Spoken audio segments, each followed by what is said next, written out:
Good afternoon, everyone. I am Trina Olarmo Cubos, and what I'm going to report is the Chapter 11, Love of God. Before I start my report, I would just like to say that my report don't intend or don't mean to offend anyone.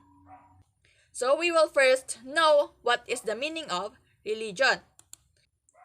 Religion is a word that comes from the Latin word religare or to bind back. Religion is a bond or a fellowship between man and his creator.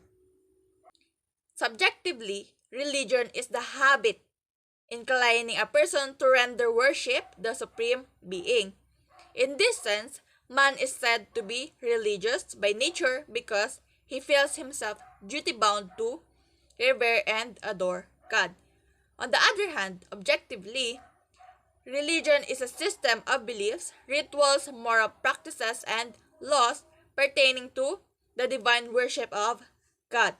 In this sense, religion is called a creed of faith. The different religious sects, also called religion, and differentiated by their creed. Now we will discuss a search for meaning. Religion expresses man's yearning to discover the meaning of human existence. He yearns to discover his origin, his nature, and his purpose in life. All religious systems aim to teach the faithful the meaning of human life. Now we will discuss the acts of religion. Acts of religion are human acts pertaining to the practice of religion. They include, first, faith. Faith is the act of assenting to religious truths. Second is devotion. Devotion is the act of obedience to God's will. The third one is prayer. Prayer is the act of communicating with God. The fourth one is adoration. Adoration is the act of proclaiming the glory of God. The fifth and the last is sacrifice. Sacrifice is the act of binding oneself in the service of God. On the other hand, there are actions which are contrary to religion, and they include, first, blasphemy. Blasphemy is the act of mocking God. Second, presumption.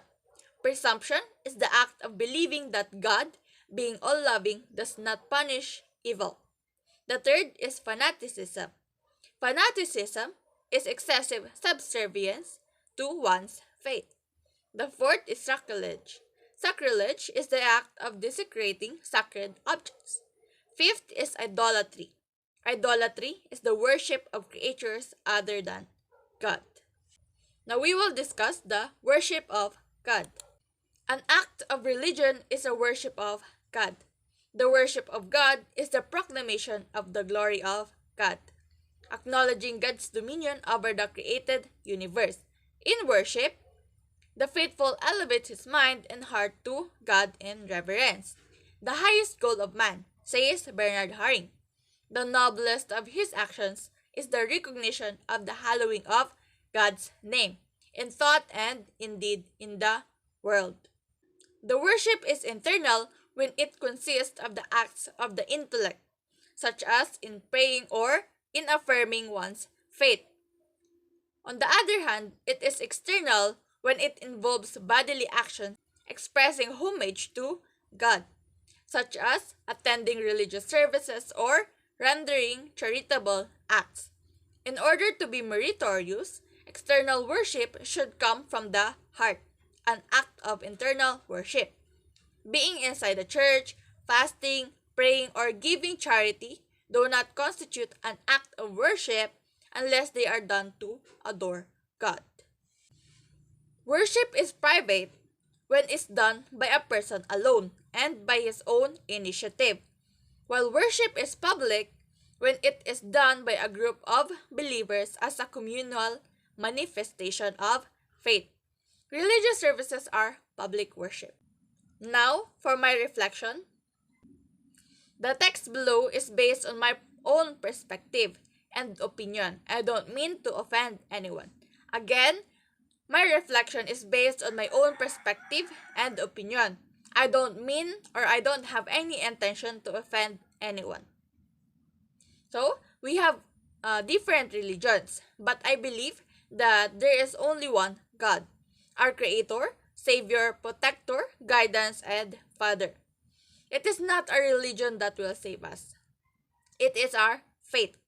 So no matter what religion you belong to, as long as you believe and have faith in Him, you will be saved. Some people believe and idolize those people and things that gives miracles and healings. But they don't see that those miracles and healings are from God. They came from God. They are on to see is to believe. But in the truth, it should be to believe is to see. And no matter how life treats you, always remember that there is God that is always there for you. So that's all. Thank you for listening, and I hope you learned something.